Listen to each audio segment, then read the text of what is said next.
Hello, guys and gals, and welcome to another episode of Patch Notes. So, Diablo 4 patch 1.13, build 445A2, is coming out on August 29th, but the patch notes are here for us to take a look at in advance. And let's go over them together, shall we? So, gameplay updates, monsters, crowd control sources. We have made various changes to monster abilities and elite affixes that apply crowd control effects, including Cold Enchanted Elites that attack in quick succession. EX Ghost Archers and Snake Brutes will no longer proc the Cold Enchanted effect on every single hit. Chilling Wind will spawn overlapping walls less often. If you guys have never been on the receiving end of 4 or 5 Chilling Winds all in the same exact spot, you are just instantly frozen. There's really nothing you can do about it. The stun ability from the Cannibal Gorger can now be more easily avoided. Increased the cooldown on the Cold Goatman Ice Pillars, reduced the amount of chill applied from Cold Spider attack, reduced the stun duration from the Nangari Snake Eyes from 1.5 seconds to 1.25 seconds. Those eyes are terrible. Other changes that reduced how often the player can be targeted by crowd control. These changes are aimed at players having less time being crowd controlled and receiving more recovery time after being crowd controlled, especially at higher world tiers. General, the death explosion from fire enchanted monsters releases one wave and deals 20% less damage. They finally nerfed the fire explosion, huh? The damage from the bloated corpse fiend's charge attack has been reduced by 14%. Miscellaneous, affixes on items now sort consistently. We're adjusting how affixes are displayed on item tooltips in Season of Blood. This change will lay the foundation for our ongoing work of making random affixes easier to compare.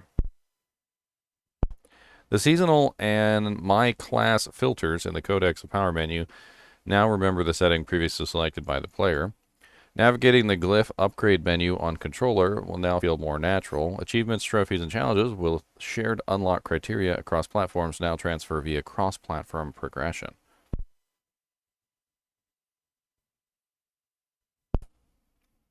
Season of Malignant Bug Fixes.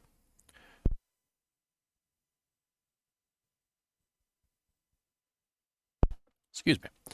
Fixed an issue where the shadow clone provided by Caged Heart of Trickery displayed an improper tooltip in the Fields of Hatred. Fixed an issue where crowd control effects could be applied to the shadow clone from the Caged Heart of Trickery and then carried over to the player. Fixed an issue where the Caged Heart of the calculated would not trigger its stun effect if cast skill was imbued. Fixed an issue where monsters could open the door to the chamber where Varshan is encountered in the Ravening Pit. Fixed an issue where the Echo of Varshan quest would not be completed after defeating Varshan if the player previously died to him. Fixed an issue where Fixed an issue where completed season journey objectives displayed in the recently completed section of the challenges menu. Fixed an issue where the rewards for defeating Varshan for the first time wouldn't go to the player's stash if they were missed. Fixed an issue where the Echo of Varshan did not have a guaranteed legendary drop after level 35. Fixed an issue where the Cormond would not appear after defeating Varshan during the Cold Hard Truth quest if the party leader was killed during the fight. Gameplay. When the following skills and powers were applied by a player on a monster, other players were unexpectedly able to benefit from that effect. This issue has been fixed. Wow. When the following skills and powers were applied by a player onto a monster, other players were unexpectedly able to benefit from that effect. Decrepify, Shadow Blight, Twisting Blades, Shatter, Paragon Nodes, Hemorrhage, Exploit Weakness, Revenge, Dominate, Fang and Claw, Dead Razor, and Amplify. Fix an issue where a druid's player's inventory could fill up with spirit blessings, blocking progression for quests that had items associated with them. The druidic spirit offerings can now be dropped from the quest inventory, allowing other quest items to be picked up. Fixed an issue where players could lose aberrant cinders upon entering a cellar. Fixed an issue where players could become temporary stationary when trying to evade immediately after casting a channeled spell. Incinerate or Lightning Storm. Fix an issue where treasure goblins did not drop a guaranteed legendary item when defeated between levels 15 and 40. Fix an issue where multiple bosses were not guaranteed to drop legendary items at level 35 and beyond. User interface. Fix an issue where the disbanding of a clan prompt directed the player to enter the clan's name instead of using the provided code. Fix an issue where the quest marker for searching the records room during the answers in the Ashes quest wouldn't disappear after advancing past the objective. Fix an issue where the Blessed Mother departed objective referenced the wrong name for the Echo of Hatred quest or dungeon. Fix an issue where the two overlapping icons would display Cormon's workbench in dry steps. Fix an issue where the progress notification for untracked whispers could repeatedly display the same update. Miscellaneous. Fix an issue where mounted NPCs could appear riding an invisible horse, ghost horses. Fix an issue where classes that can equip daggers could equip the skeleton key, the dagger rewarded for completing the Dead to the Rights quest. Huh. They can't equip daggers could equip the skeleton key. Fixed an issue where progression could be blocked during the Jewel of the East quest and co-op. Fixed an issue where the Spirit of the Lost Grove Druid class quest could have its progression blocked if the player joined the party after activating the last stone. Fixed an issue where rogues could use concealment to skip a phase of Echo of Lilith encounter. Various performance and stability improvements across the platforms. I mean, overall, a lot of this is just basic stuff, nothing too amazing. I'm a little bit worried about this. I was actually that was one of the things that I liked about Diablo 4 was that the skills and things seem to affect other players as well, but they're basically saying that us benefiting from these powers was a bug, and we weren't supposed to. The season of Malignant bug fixes, most of these don't really even seem all that important. A couple Fields of Hatred changes, things in the PvP zone. And then on top of that, this one seems mildly important, just the stun not going off if the skill was imbued. I mean, for the most part, not a lot here that was super interesting. In fact, the majority of this bug definitely seems to exist in the top part here. Obviously, the cold enchanted elites that attack in quick succession, being no longer able to chill every hit or freeze every hit is definitely good. This is something that you'll encounter occasionally where you'll have like 3 or 4 of these guys, like ghost archers or snakes or whatever, and they will just lock you into a permanent cold enchanted freeze, and there's nothing you can do about it. So them losing the on every hit seems appropriate. Chilling Wind also, similarly, if you come across multiple elites all with Chilling Wind, it ends badly. They'll overlap on top of you, and you end up completely frozen, and instantaneously, by the way. The stun ability from the Cannibal Gorger can now be more easily avoided. It's interesting. The increased cooldown on the Cold Goatman Ice Pillar. So these are like little pillars that they cast inside the room, and then they shoot ice at you.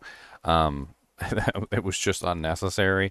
When combined together with Cold Enchanted Monsters, Chilling Wind, and then you've got the Cold Man Goat Ice Pillars going off at the same time, it's like nearly impossible to not be frozen every time you get hit. Reduce the amount of chill applied from Cold Spider attack. Reduce the stun duration from the non-Giri Snake Eyes from 1.5 to 2.5 seconds. These things are absolutely nasty. The non-Giri Snake Eyes. Can't stand these things. The stun duration being reduced to 1.25 seconds, I guess, is a good move in the right direction, but quite honestly, it's not fun gameplay to have something constantly trying to stun you every, certain number of seconds. I feel like it would be better if they threw not just reduced the stun duration, which I feel like this is a good move, but they spam so often on you that what does it matter if it's 1 second or 2 seconds or 0.25 seconds or 0.10 seconds? They're literally spamming so often that half the time you just go from one stun right into another. I feel like reducing the duration or the frequency that they go off would probably be better. Other changes that reduce how often the player can be targeted by crowd control. Not really sure what that means. The death explosion from fire enchanted monsters being reduced and only brought down to 1 wave is a good change. And then the charge attack from the bloated corpse fiends. I've actually died quite a bit to this charge attack. Being damage reduced and easier to dodge, apparently. Where was that at? So it was in here somewhere. Do, do, do, do, do, do, do, do, do, do.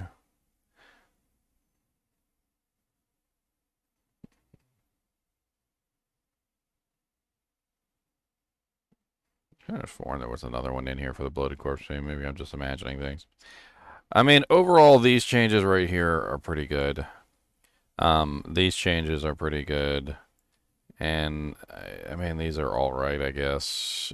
You know, being able to sort through things more consistently and being able to have it remember what your choices are, right? Most of the stuff in here just seems unimportant. And then I don't even know why they would bother with this stuff. I feel like this just separates characters even more. Maybe I am um, a little cynical at this point, but this kind of stuff, like for instance, if you're a necromancer and somebody else in your group is benefiting from your decrepify, is that really a bad thing? I mean, in Diablo 2, you know, if I cast decrepify on a group of monsters, everybody benefits from my decrepify. Why not have everybody benefit from my decrepify? I don't understand. Um, I mean, they're basically saying that now that if they were benefiting from your decrepify before, they're not going to benefit from your decrepify now because we've taken it away, right? Okay. And that includes decrepify, shadow blight, twisting blades, shatter, hemorrhage, exploit weakness, revenge, dominate, fang and claw, dead razor, and amplified. This seems like a rather silly one. I mean, once you complete the quest, you no longer get these, so I don't really see this as an issue. And you can complete the quest pretty early on in the game, um, very early on in the game. I mean, you should be able to just go and complete the quest if you've got that many spirit blessings and you're blocking quest progression. I mean, I can understand why they made the change, but just go do your quests, buddy. Um, this one seems funny with the cinders disappearing when you go into the cellar. I always wonder why the cellars weren't part of the HellTide, but it's neither here nor there. I mean, the rest of this is kind of meh. Guaranteed drops of legendary items. Woo. I don't really like guaranteed drops of anything, unless it's some sort of ridiculously rare item that you just can't do without. Like for instance, in Diablo 2, the only real guaranteed drops are the torch and the Annie. Uh, Pretty much everything else, for the most part in the game, is up to random chance. But the torch and the Annie are guaranteed drops. I don't know. I can see what they're trying to do. They're trying to drag people back in and be like, hey, we're going to give you all these free gear. But, meh. All right, guys and gals, I think that's pretty much it. This one doesn't come out until August 29th, as I said at the beginning of the video, so do be aware that the patch is not going to be live just yet. As always, thanks for watching, and keep watching.